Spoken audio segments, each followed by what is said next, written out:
নমস্কার বন্ধুরা, আমার ব্লগে আপনাদের সকলকে স্বাগত জানাই। আমি তারক মজুমদার। আজকে আপনাদেরকে নিয়ে এসেছি কালীঘাটের মা কালীর ভৈরব নকুলেশ্বর ভৈরব মন্দির, যেটি কালীঘাট মন্দিরের উত্তর পূর্ব দিকে গুরুপদ হালদার লেনে কালীঘাট থানার পেছন দিকে অবস্থিত।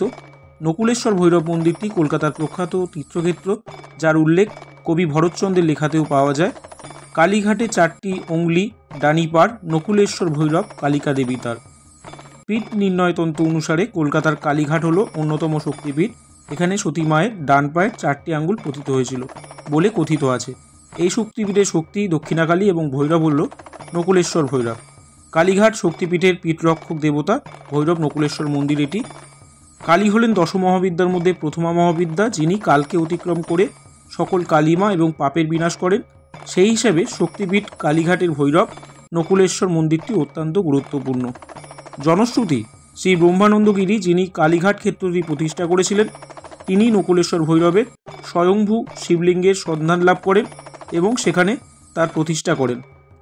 কিন্তু পরবর্তীকালে এই বর্তমান যে মন্দিরটি দেখছেন, এই মন্দিরটি 1854 সালে তারাশিক নামে জনৈক এক পাঞ্জাবি ব্যবসায়ী মন্দিরটি প্রতিষ্ঠা করেন।